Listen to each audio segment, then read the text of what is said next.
high school football and Milton Rubin Superstore Chrysler Dodge Jeep Ram and the pre-owned store are a winning combination. Tune in now. Hello and welcome to the Blitz alongside not David Lee. Chris Gay's filling in this week. I'm Wayne Stats. We are here from Aquinas High School. One of the 4 teams left in the state playoffs. Really a busy week for us. We're 2 teams left in South Carolina, 2 in Georgia. So first, Chris, what's going on in South Carolina? Well, first off, how many times are we this busy after Thanksgiving with high school football, yeah, right? yeah. First, let's talk about the 2 big games in South Carolina. Obviously, you got Silver Bluff playing in the state championship game, and what a remarkable turnaround for Al Lown. Speculation is this could be Al Lown's last game, and it's quite a turnaround from last season's disappointment. Really, I don't think the Bulldogs have anything to lose in this state title game. You know, no matter what happens, it should be a great one. But they go up against Abbeville, who they lost to earlier this year. Abbeville kind of controlled the first half, but Silver Bluff's a different team, and who knows what will happen.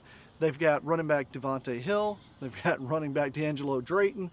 That's a powerful 1-2 punch for Silver Bluff. And defensively, you know, Teron Jackson, you know, anything can happen this time of year, and I won't be surprised by either result. Right, yeah, same. The other matchup we're looking at in South Carolina, obviously, is Midland Valley. They're making their deepest playoff run, and that kind of sounds a little bit weird, but it's also nice when teams like that make history, kind of like Aquinas did here a few years back.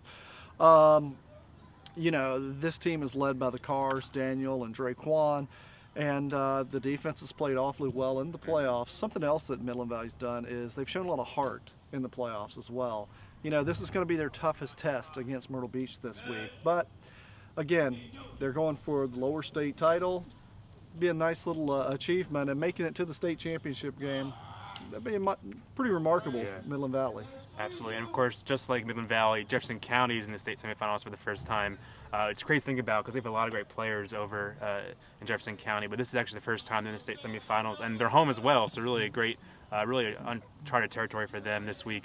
The Warriors play Fitzgerald, kind of not unusual opponent for them. They've actually faced them twice since 2012. Lost in 2012, beat Fitzgerald in 2013, so they kind of know each other a little bit. Of course, turnover there, and since 2013 as well. But TJ Bell's been great for them on offense. They can score a lot of points, but really the star has been the kicker, which is rare to say in high school football. But of course, Evans Hodges has made the game-winning kick the last 2 weeks, once on the last play of the game and last minute this past week. So really, they've been kind of living on the edge in the playoffs so far, but great job for them as Jefferson County tries to make it to the Dome for the first time ever. But of course, Aquinas is trying to make it back to the Dome 2 years after winning their first state championship. They're home again, which is because the loss last week put them back here as a 3 seed. The 2 seed loss, so Aquinas will be home here for the state semifinals. They're playing Stratford Academy, who they've played twice already this year, so they're doing very, very well. Aquinas beat Stratford in the region championship a few weeks ago. I don't know if either team knew they would see each other again, but once the brackets kind of came out, they saw it as a possibility. Stratford, really, really tough team, probably kind of undervalued there coming in. We know they can run the ball very well. This should be for Aquinas' offense. They kind of exploded in the second half last time they faced Stratford because we know they can run the ball very well and they can throw the ball very well as well. Interesting to see what Stratford kind of keys in on early. Do they try to stop William Welsh in the pass game, or they try to stop the running game with Durham and Gates? You can see how they kind of attack Aquinas' offense. Of course, Aquinas' defense was playing really well, and they kind of struggled last week. But it'd be a really tough test for them out this week against the Eagles team that really loves to run the ball. But regardless of what's going to happen, it should be 2 very good games in Georgia.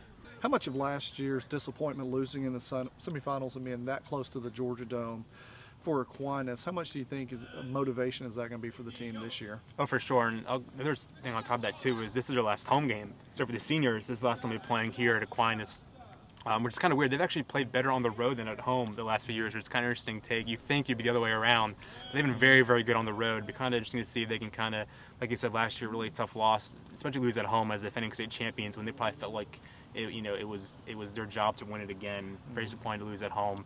So yeah, I think it was definitely motivation. Of course, it's tough to beat a team 3 times, let alone a good team 3 times. So I don't think, when you get to this point, I don't think you need any extra motivation. But if they need it, it's right there for them. Here with William Welsh, quarterback for the Aquinas Fighting Irish. Obviously, everyone knows a big game this week, semifinals right here in Augusta. But last week was kind of thrilling end for you guys. How tough was it to be kind of on the sidelines watching that final play? It was really tough, but I had faith in my defense. Big seniors on the starting line, and all the faith in the world in those guys. I knew they'd pull out the victory. yeah, really special teams was big for you guys last week. You know, doing 2-point conversion, and then of course you guys blocking the extra point and kind of slipping, missing the field goal. But going to this week now, obviously you guys are 1 game away from the Dome. Very familiar opponent for you guys. Pretty crazy to face one team 3 times in a year. What makes Stratford such a tough opponent? You guys have seen him quite a few times now. Well, we've definitely had to play a full game last 3 years, or last 2 years we've played them, last 3 times we've played them. You know, it'll be another test for both our offense and defense. They put up a lot of points, so we got to be ready to respond on offense and as well stop them on defense. And of course, something to bring us up, but last year obviously was a tough loss for you guys in the same spot a year ago. What did you learn from that experience that you can maybe use this week?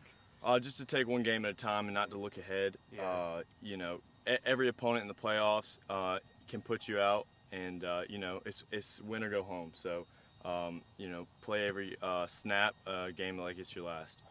Great. That's all we have time for this week. See you next time on the Blitz. Hope you've enjoyed the football video. Now we're back at Milton Rubin looking at the 2015 Chrysler 200 for $18,900, or you can finance it for 0 to 72 months. One of our favorite vehicles for college kids and high school kids is the 2015 Jeep Patriot for $12,900. Come see us at Milton Rubin or go to drivebaby.com.